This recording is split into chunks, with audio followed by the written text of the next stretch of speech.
The Pat Mayo Experience. Pat Mayo Experience. Pat Mayo Experience. Pat Mayo Experience.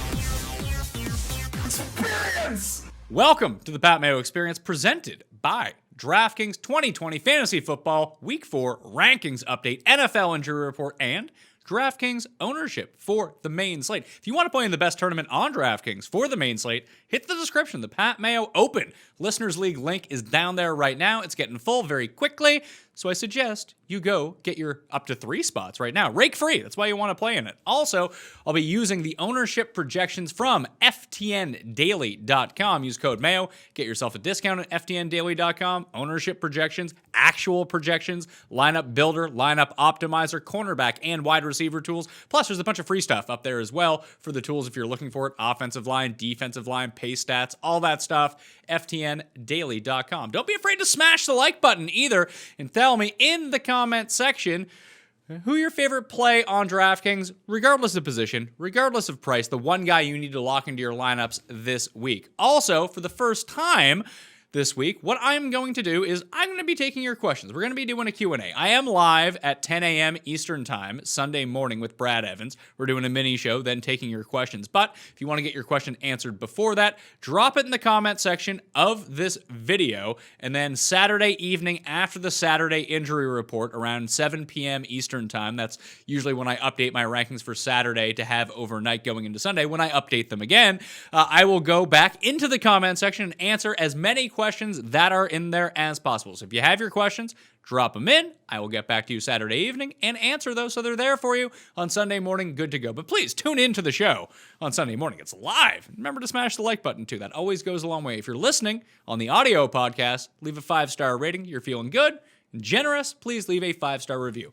Let's hop into this. Injury report. Michael Thomas is out. Jared Cook is out against the Lions. The first thing that I saw was like, that total's still at 54. Maybe the Lions can put up these points, but you think that the Saints are going to want to play a very slow-paced game. When I asked you that question about like lock button on someone, it turns out that Alvin Kamara might be the guy. He dominates. He dominates anyway, but whenever Michael Thomas is out of the game, then we're looking at an overload of Alvin Kamara. And I don't think that the Detroit defense can probably stop him. They might just say, you know what? Have your 30 touches, do your damage. We're going to try to do the rest. Both starting corners for the Saints also out in this game, so maybe the under doesn't look as good as maybe it does at first glance. I still like that under 40 or under 54 though. That's a number that's going to drop. If you get it right now at 54, it'll probably be like 51.5 by the time that it comes down to. I elevated Golladay and Marvin Jones in my rankings and Matt Stafford. You can find all of the rankings in the description of this video. They're updated as of the time of this filming. Like I said, they'll be updated again on Saturday evening and again on Sunday morning after the inactives. I'll update them as soon as I get up, and then after the inactives have officially come out, I will update them again if there are any changes. So keep on that if you're looking for the start set. There is a start set tool at ftnfantasy.com. You just type in the players that you want, puts all their projections next to them. Very easy way to do everything if you just want a computer to tell you who to start and who to sit. Computer, usually a lot better than me. Not going to lie to you. Duke Johnson and Will Fuller are going to be in for the Houston Texans. David Johnson's still a fantastic play. I wouldn't expect him to see his 95% snap share, but above 80, most definitely in the circumstances, as long as he doesn't get injured against the Vikings. So play David Johnson with a lot of confidence this week. Scottie Miller and Justin Watson both look like they're going to be in for the Bucks. Chris Godwin is out. So is Leonard Fournette. I moved up Ronald Jones in the rankings. Here's the thing. Whenever he sees more than 15 touches in a game, he tends to be a really good fantasy option. The problem is I don't trust Bruce Arians, so I didn't move him up into like the top 10. I believe he's number 21 in my running back rankings. He can definitely do better than that, but I have a trust factor here. If all of a sudden we see like, oh, LaShawn McCoy is being used like 40% of the time, that's not going to fucking super stun me. So I don't have the utmost faith in Ronald Jones, but he should get all of the goal line work against the Chargers, who on their side of the ball, Mike Williams is going to be out in this game. So more for Keenan Allen. He's another like lock button guy this week. Tampa can't defend the slot. Keenan Allen patrols the slot. They've given up a 75% catch rate to in between the numbers so far this season. So Hunter Henry and Keenan Allen are the two guys on the Chargers that you want. You don't want anyone on the outside against the Bucks. That's where Mike Williams would have been anyway. So you probably weren't going to play him. Not that big of a deal. But look for the Chargers to muck this game up, make it slow, keep it on the ground, try to control the pace to the best of their ability. The Chargers tend to play up to their opponents and down to their opponents, so they're going to try to play up to the Buccaneers in this circumstance. Very tough to run on them, so Eckler out of the backfield should be more involved in the passing game than the actual running game because it's just so hard to run on the Buccaneers. Chris Carson, it looked like he blew out his knee last week, and now it looks like he may play against the Dolphins. This becomes an issue because we already didn't know what was going to go on in the Seahawks backfield. It looked like Hyde would be the lead, then you'd have Travis Homer spelling him in on passing downs, and then DJ Dallas, wiki, was going to come into the game and maybe get a few snaps. Now with Carson potentially back in, I doubt he's going to end up having his regular full workload, so I still don't have him very high up in the rankings. So I've dropped Hyde, I've dropped Homer, I've dropped Carson. I have Carson as the best play of the three of them.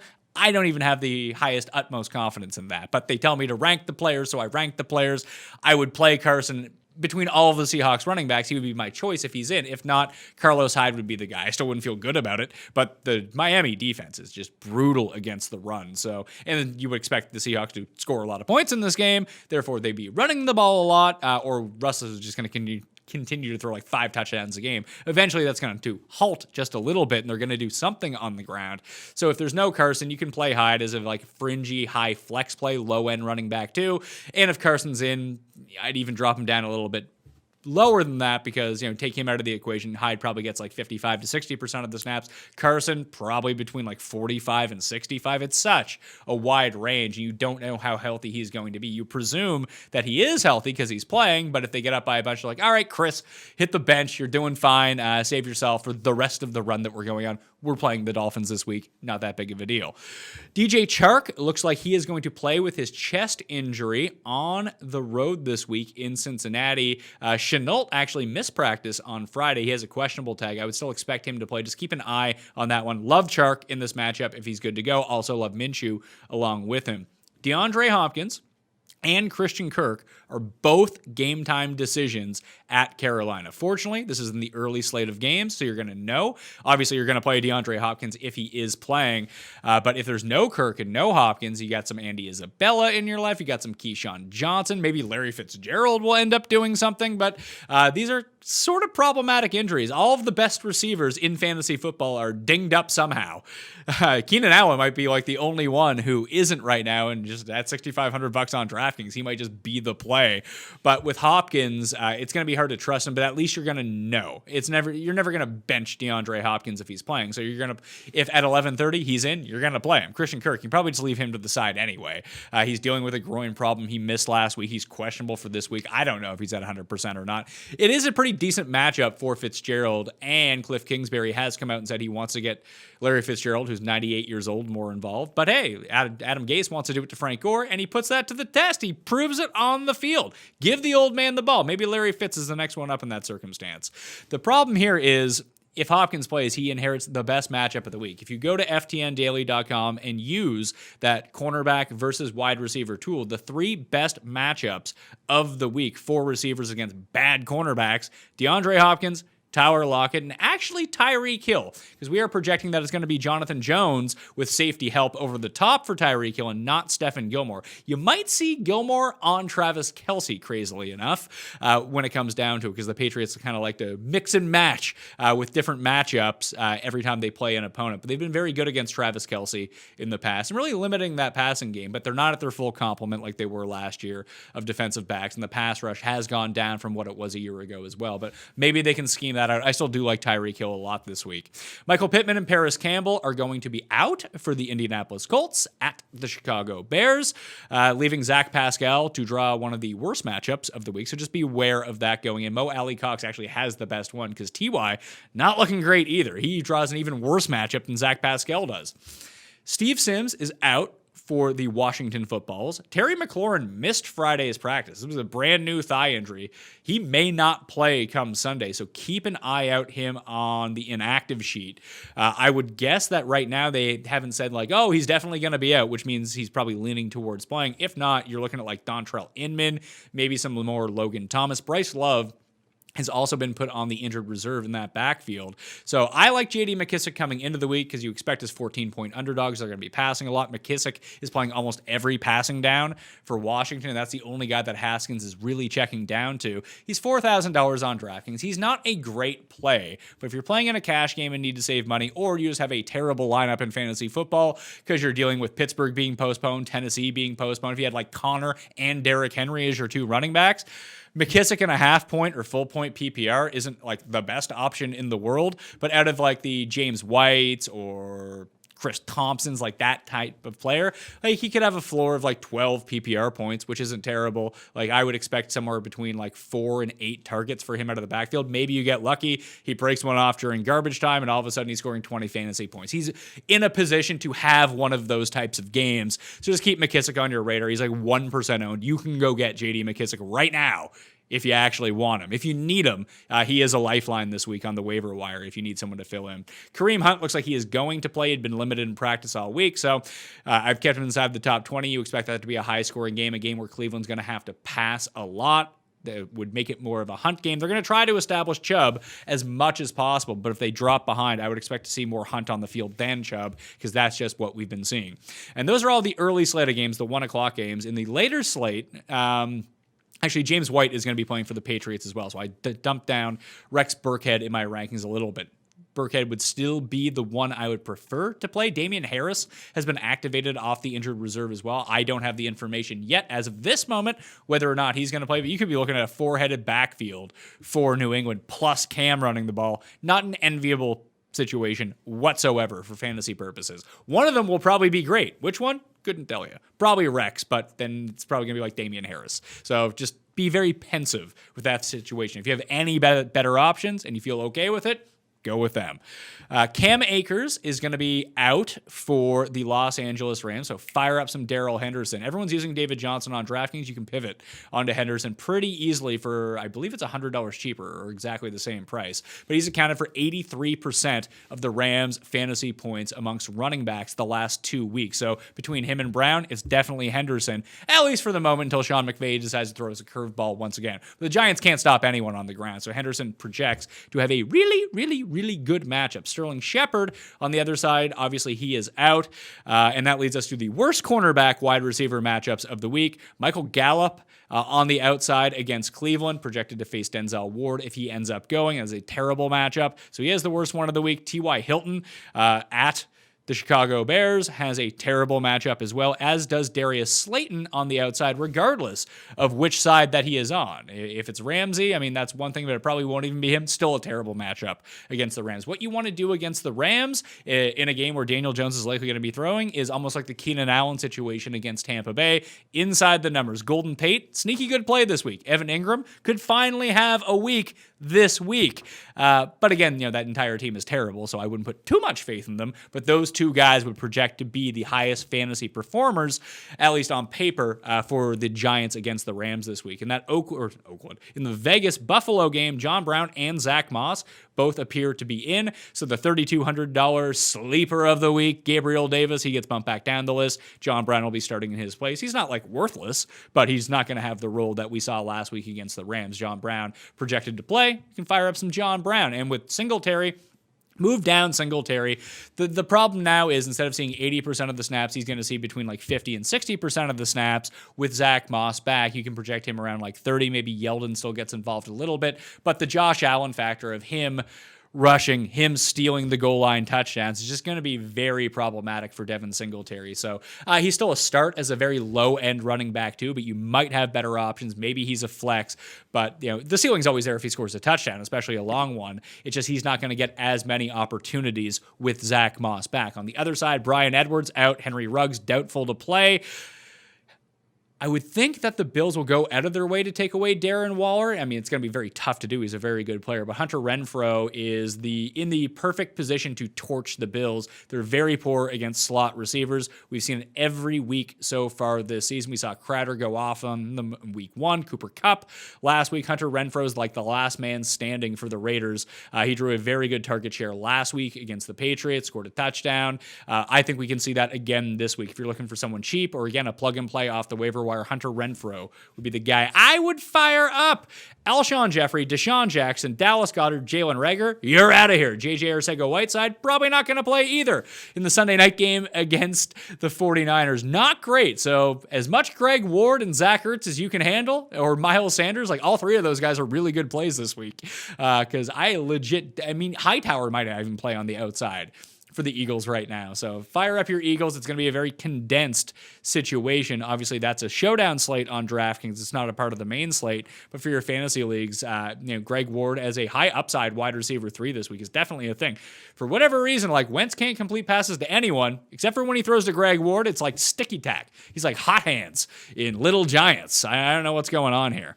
But on the other side, Mostert, Coleman, and Jimmy G are all out for the 49ers. Kittle is back, and Deebo Samuel is back as well, although it said that his role is probably going to be limited. I don't see how you can feel comfortable starting Deebo Samuel coming off the injury, and they're already telling you it's going to be a limited situation. So he's way down in the rankings. I got somewhere like 60. I don't even know who I'd want to play realistically, as long as the 49ers can try to run the ball. I mean, Kittle, you're definitely going to play. But as long as they can still aptly run the ball, they're going to try to do that with Jarek, with Jeff Wilson, potentially with Jordan Reed placed on IR and Kittle back. Smelly Dwelly might actually be the number 2 receiver on this team. It's like him or Ayuk. And it's still not an enviable situation because Slay is going to take someone out. And if Deebo is limited, he's probably going to be on Ayuk. So it's not a great fantasy situation for the 49ers outside of the guys that you're definitely going to play. You probably don't want the periphery pieces. In the Monday night game, Davante Adams looks like he is going to play. Allen Lazard is going to be out for this game, but there always is the potential that Davante Adams isn't going to go. That would leave MVS as the very logical play to go against the Falcons. After that, you have Darius Shepard, who played the second most snaps last week at receiver, 33%, with Adams out. So I guess logically he would be the third receiver on this team. Then you have Robert Tonyan, who's going to see just more work at tight end if you need to go pick these players up. So if you're waiting for Adams, once again, if you have the ability, you put him into your flex spot just to give yourself more outs. You don't need necessarily a receiver to replace him. You could use Shepard, you could use Tonyan, you could use Tyler Ervin if he ends up getting more run as a potential scat back, and maybe line up receiver a little bit if it comes down to it. And on the other side of the ball, Russell Gage is going to be playing. He's past concussion protocol. He practiced in full on Friday. He's in. Calvin Ridley and his ankle and Julio Jones still both questionable. Both projected to play, but again, they may not. So for the Packers and Falcons players, Saturday practice, because it is the Monday night game, is going to be critical. So again, that's why I wait until Saturday evening to answer the questions and update the rankings, because that Saturday practice is going to tell us a lot about that Monday night game. If Jones or Ridley can't go, you got my guy, Oz, the ozone layer. He's probably the one who's going to play the most snaps. Then Brandon Powell, then Christian Blake are all options if you need them. If for whatever reason that you're waiting on Julio, you're waiting on Ridley, which you should do. They're both excellent players. Then those would be your options to go to, or some of the Packers guys if Adams doesn't go. It's a really tricky situation with this Monday night game. Everyone's just hurt at this point. Running back, DraftKings ownership percentage, the chalkiest plays of the week. No shocker here that Alvin Kamara is going to be the highest owned running back. He should be. He is a must play. He's an excellent play this week. Zeke is going to be second. David Johnson and Mike Davis project to all carry more than 15% ownership this week. At receiver on DraftKings for the main slate, DJ Moore is shaping up to be the highest priced receiver.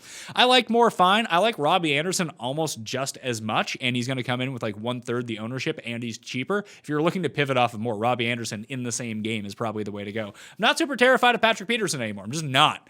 He's not the guy that he once was. Cornerbacks get to live so long on their reputation that you can really take advantage of ownership in some spots on DraftKings or even plays against them, just because you expect this to be a high-paced game. I guess if Kirk and Hopkins are out for the Cardinals, maybe that offense is as good. Maybe it runs a little bit slower, but let's just say that those guys are playing, or at least Hopkins is going to play for the Cardinals. Then I would expect it to be up pace, and Robbie Anderson would be the very logical pivot in that circumstance. The next highest three, Tyler Lockett, DK Metcalf, no shocker, and Amari Cooper. Hey, they're playing at home in the highest projected point total game game of the week. Makes a lot of sense, especially with Gallup in his terrible matchup. At tight end, Waller and Kelsey are really the only two that you're looking at that are going to end up in probably cracking 10 to 15%. Waller especially looks like to be the guy with everyone out. We saw this last week. Teams can really key in on taking him out of games. That's why I like Renfro in that spot. Mark Andrews and Gesicki. I mean, Gesicki is my guy. This week he's only $5,100. It doesn't seem like he's going to carry much ownership whatsoever. So I do like him in this spot over those two guys based on like price point and ownership. And then defenses, the Rams, the Ravens, and the Bucks. It's really hard to find a paid down defense. You just might have to gamble there if that's where you want to save some money. I like the Rams the best out of those three options, and I would probably just try to fade the chalk at defense because it's really hard to predict defenses, and random ones will just end up playing really well. Maybe the Bears at home against the Colts is a way to go.